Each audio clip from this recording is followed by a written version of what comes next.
Good to see everybody. Great to be back. Thinking about coming to see you here today, you start reflecting back, and it's amazing that we're starting year 3 and had spring practice number 1 for year 3 of being here yesterday, and it's really flown by. It feels like it was just yesterday that Shane called and offered me the opportunity to come here, and how excited our family was about that. And I remember driving over on New Year's Day, and it was like an 8.5 hour drive from Memphis, I guess, and the phone rings, and it's Ray Tanner welcoming me on board, and just the things he had to say, making you feel really good, getting started. And what a class act I thought that was, that he took the time to do that. And here we are, starting year 3.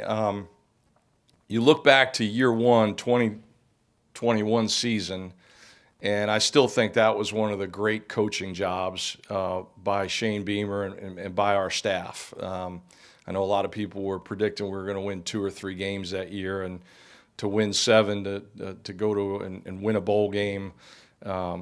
That was a challenging year. I just read that vinyl records have surpassed CDs in sales again, because everybody's going back and listening to records. And I still have a lot of CDs. I know that probably doesn't shock you guys, but and one of them I have is called it's Paul Simon's greatest hits. It's called Negotiations and Love Songs, and that's what 2021 was to me, because we had to infuse love back into these guys and get them to love what they were doing, love playing the game again. And then there was definitely some negotiation going on to try to get them to do it the way we wanted them to do it. And it all worked out, and it started a nice trajectory for us. Last year was certainly better, and we liked the results, although we're never totally satisfied with the results. But there were still some challenges along the way, and you still had some guys that were maybe a little bit more intent on doing things their way than our way, that presented some challenges. But now here we are in year 3, and you really feel like we've got that critical mass of guys that really want to be here, and they're likable, they're fun to work with every day. And that group is just growing and growing. And obviously there's an awful lot of new faces to it. There's a lot of unknowns about it. But you do feel like they really want to be here. And if I was an alum, if I was a donor, I feel like these are the kind of guys that I would want representing my university, because they're playing for the Block C on the side of their helmet. They're playing for the Carolina on the front of their jersey, and it becomes a pleasure to come to work every day when you have guys like that around. It's really not year to year anymore in college football. It's semester to semester, and I don't know the exact number of new players that we have, but it's significant. You're out there yesterday, and who's changed jersey numbers.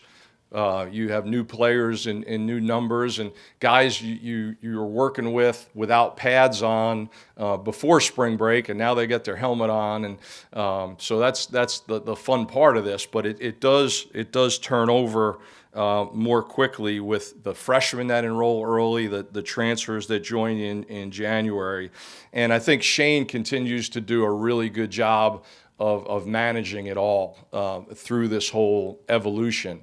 And 2 key guys that I think probably don't get as much praise as they deserve, that we really entrust the kids to an awful lot in January, February, and March is Luke Day, our strength coach, and his staff, and then Derek Moore, who oversees player development, character development.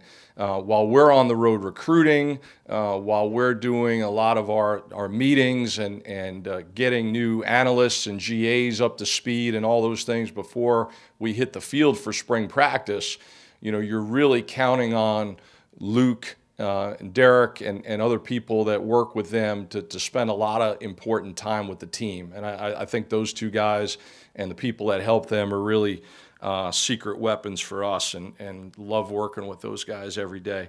So I'm going to preempt this. I know you guys are going to ask me about new nicknames for the guys, so let me throw a couple of them out there for you. Just so all of a sudden we have a lot of Nickies on our team.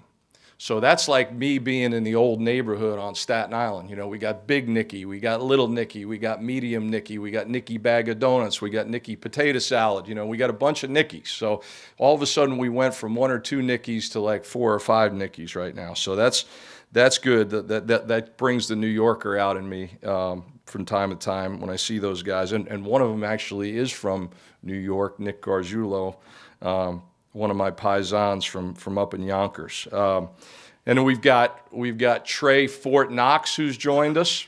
What a great kid he is, and excited about his leadership ability.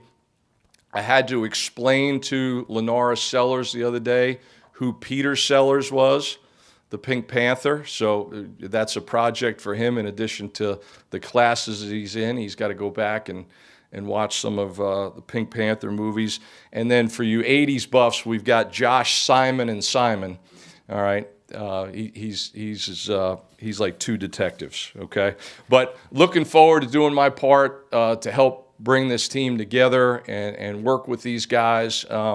Something, you know, things pop into your head from flashback stuff. And the other day, for some reason, I was thinking about this old war movie called The Devil's Brigade. It's not a like elite war movie. It's not Saving Private Ryan or something like that, but it's a good one. And the premise of this movie, William Holden is the lead actor. Cliff Robertson is in it. Carol O'Connor's in it. Some good actors in it. But the premise of this thing is you've got this kind of misfit group of Americans, hustlers and drunks and, you know, mischievous guys that have been kicked out of this unit and that unit. And they come together with this really polished group of Canadian commandos who are battle tested, and, you know, they've had their butts kicked a few times, and they're really highly disciplined and well trained. And somehow this group's got to come together and get forged into this elite fighting force at a critical point in World War II. So it's a little bit of Hollywood, but it's based on a true story, and you can imagine how the story goes. But anyway, that's kind of where we're at right now with this group, right? You've got a lot of new faces, you've got new moving parts, you've got some youth, you've got some guys who have sort of taken a journey to get here. You've also got some guys that have been through a lot of battles with us already in the last 2 years, and now we've got to pull this all together, figure out what we've got, develop the leadership in the group, and try to put our best foot forward come August. So looking forward to that challenge, and was excited how these guys started off yesterday. Very excited to have our 3 starting specialists back, and what a great group we have in that room, and to see those guys continue to grow and develop and get to a point now where they're starting to be leaders on our team. That's been really, really impressive to see. And they're a focused group. They're a humble group. They don't take things for granted. When we talk about things that they need to work on their own before we get back together, you know, they take that stuff to heart. And it was a lot of fun to hit the field with them yesterday. So, and I know we're pleased with what we did last season, right? We're not going to ignore the success that we had, because that's the great foundation to keep building upon. But really, when you get to the nitty gritty of it, we've still got a lot of work to do. We've got to become more fluent and more thorough as to why we do what we do, and being able to really learn this stuff in the meeting room, really learn it on the field, and then take it out and apply it on the field. You know, all the successful fakes and some of the aggressive things that we do in our mindset on special teams, those things are awesome, and we don't want to change those, and we want to keep attacking and hopefully causing consternation for people with that. But that's sort of the scheme stuff. the core of what we do, the fundamentals of it, and the system. That's where we have to develop a greater understanding, and it's gotta seep through to all levels of guys in that room, because we got to that bowl game last year and we had new players in new spots, and at times we got a little bit exposed. Our depth got a little bit exposed. We got a little tired, and some of our decision making wasn't great.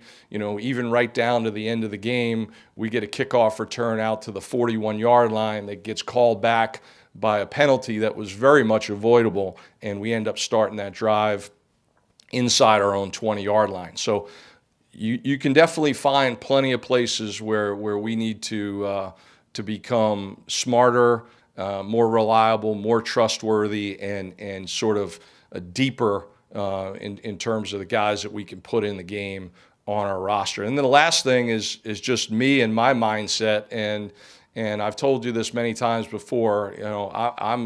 I'm just pedal to the metal. I'm not sitting back and resting on any past successes. I love sitting back in there in my office and looking for creative ways that we can get better, and building the relationships with all these guys on the team to try to find the right buttons to push to try to help them become the best they can be on and off the field. So always appreciative of the opportunity that I have here, and going to continue to try to push myself and lead by example, to continue to get better and find ways to help us be successful, because every year is different. And I have no idea what this team is capable of come August, September, but we got to figure out a way to help them reach their potential. So fired up and excited to see that happen. Pete, after so many special teams plays over the past 2 years, and they all looked a little different, what percentage of your entire playbook would you say those plays are? Like, how many more are there left to do that will catch somebody by surprise? So it's interesting. We don't hand out a playbook on special teams, and there's a reason for that. And the reason is, if I can't teach them what they need to know in a 20-minute meeting, and then with the 25 or 30 minutes of practice time that we get, then it's too much, right? Because Debo Williams is never going to introduce himself as the 2 on the punt pressure unit, right? He's going to introduce himself as an inside linebacker. So while Debo is going to take his special teams responsibilities very seriously, I don't expect him to be able to handle as much material as he might have to for Clayton White playing linebacker. So my job is to be able for us to do as much as we need to do to be successful, and a big part of that is being very sound in those unique game situations that might pop up once or twice a season. But when it boils down to it, for that one particular player, I've got to try and keep it as simple as I can for him, because he may have a lot of other things to worry about. So that's kind of the big picture of it. And then when you have a system, and the players understand the system, they understand the terminology, they understand sort of why we do what we do, then you can tweak week to week some of the schematics in a modest kind of way to help you get to where you want to go. So it might be a kickoff return that is not all that much different than a previous kickoff return, but who you're double teaming might be different, or who's handling a certain cover man might be different, but you're really still running the same return. So those are the types of things that we try to do, so that guys don't get to what's the analogy? Paralysis by analysis, which is not something I usually say a whole lot, but I think that's probably a good way to describe it. You don't want guys playing slow because they're thinking too much. So we keep evolving schematically, but like to use an offensive analogy, we're not going to go from a pro-style offense to running the wishbone the next week when it comes to our schemes on special teams. You guys had a pretty open competition at place kicker last year, kind of up until the season really started. Do you see that job as being more comfortably Mitch's starting this year, or do you see kind of opening it back up again? Yeah, so yes and no. We're obviously very pleased with what Mitch did last year. He was perfect on field goals, improved on kickoffs from the previous season when he was just doing kickoffs and we still had Parker. So it's a balancing act because you always want to promote competition, especially this time of year. And, our kickers came out there yesterday and they all looked very good in practice one. And I will make sure that our second, third, and fourth guys get team reps this spring because to me that's about being fair and promoting competition. And you want to see how guys improved in the offseason. And you want to make sure that nobody's ever getting too comfortable. But at the same time, I think Mitch is an even better player when he's more and more confident in himself. And you're seeing that start to happen.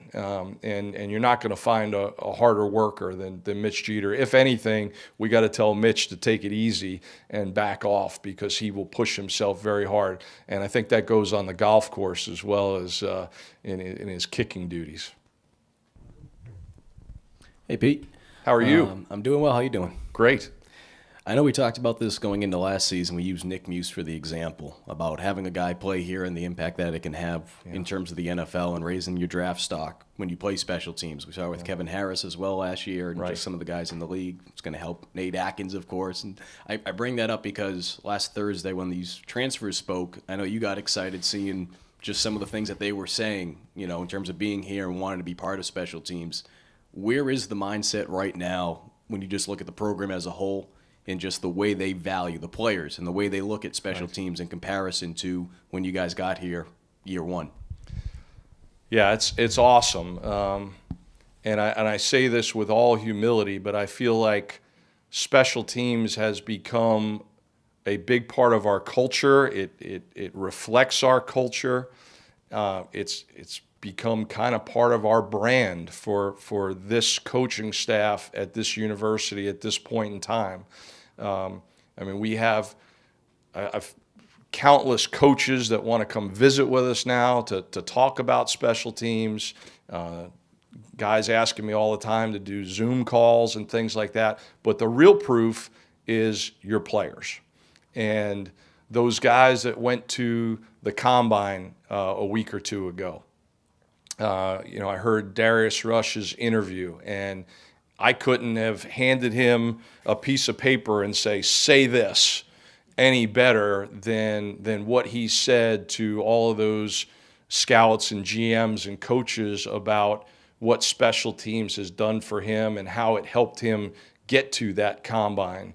And he's a smart guy. He's smart enough to know that it's easy to turn on the film and see him making some really impressive plays at gunner last year and to know what that's going to do to his draft stock.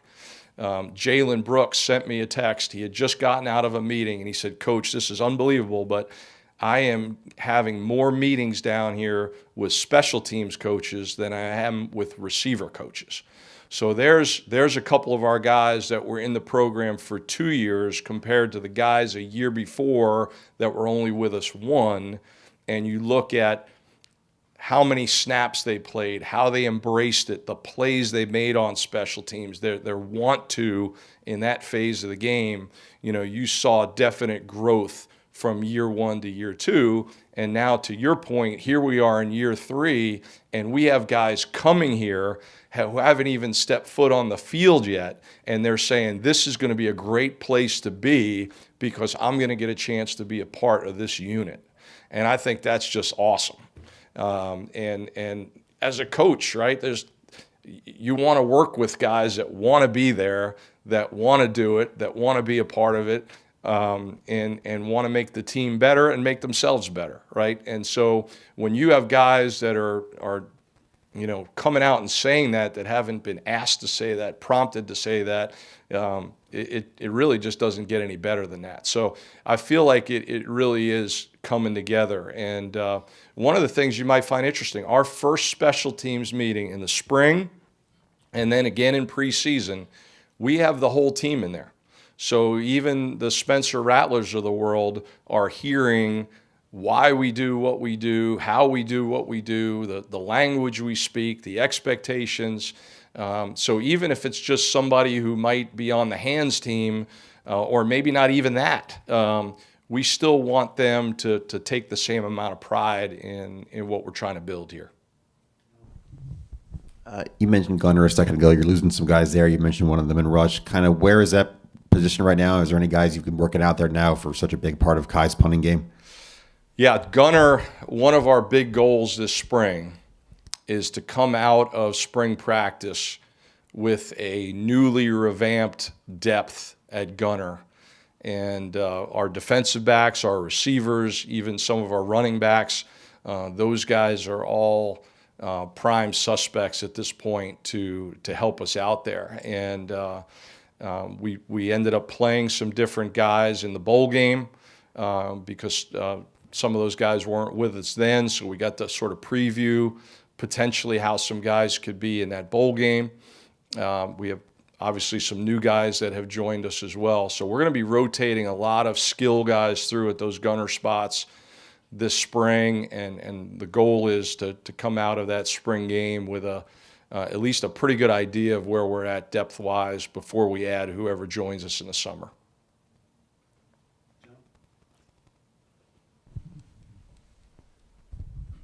Kai's obviously accomplished a lot. How do you keep him motivated as a coach? And did the Ray Guy snub last year kind of motivate him some in the off season at all? How do you sense him attacking this? Yeah, I'm sure it did. Kai's not the kind of guy to woe is me about something that he knows is not really that important relative to the team winning games. But I know he was very proud of some of the postseason honors that he earned, and hopefully there's still some nice carrots out there for him to go after as we go into the next year of his career. But he's also smart enough to know that he's only as good as the rest of the guys on that unit. So it's good to see him working really hard, taking a leadership type approach with our whole team to kind of further the goals of the whole team as well as our special teams units. He has gotten bigger and stronger, and one of the things that he knows he needs to work on is his hang times. There were some really good punts that he had last year that maybe were only in that 4.0 range hang time wise, that we'd love to see those hang times get up into the mid fours and buy that coverage a little bit more time to get down the field. And then also placement on some punts, whether we're punting to the field or punting to the boundary or whether it's a rugby punt, whatever it might be. Just his accuracy on some of those things. So he's very driven. He's got a great work ethic, and he's excited about what lies ahead, and we'll continue to push him. Pete, with Spencer being in special teams meetings, are we going to see him on like hands team or something like that? Well, if the head coach will let him be on there, I'll gladly take him. But no, look, when it comes to your roster, and this is where it's great to have somebody like Shane who understands my role and my job. You've got to look for creative ways to get the job done. And if some of you, I'm sure, noticed that Luke Doty was playing special teams for us in the bowl game. And at that point, he had the game to give. And where our roster was at that point, we're like, we got a couple weeks here. Let's get Luke ready to do some things. And he was obviously very, very willing to do that. So it's great to work with a group of coaches and a group of players who want to do whatever it takes to win games. And I always try to put my head coach hat back on and not be unreasonable about something when it doesn't make sense in terms of the team being successful. But if something does make sense, then I've got to be willing to bring that up in staff meetings and say, hey, how about this guy? You know, if it's not going to hurt us somewhere else, can we use him if he's the best available guy to get the job done? So that was certainly the case with Luke in the bowl game, and you know, we'll continue to evaluate the entire roster in every nook and cranny of it, and try to find roles for guys, because if there's something else that somebody can do, even if it's just 4 or 5 plays, right, they're going to be more engaged, they're going to be more involved, they're going to be more invested in what we're doing. And again, you know, we want to be inclusive, not exclusive with what we're doing, whenever it's within reason. Thank you, Coach. All right, guys, great seeing everybody. Thanks so much.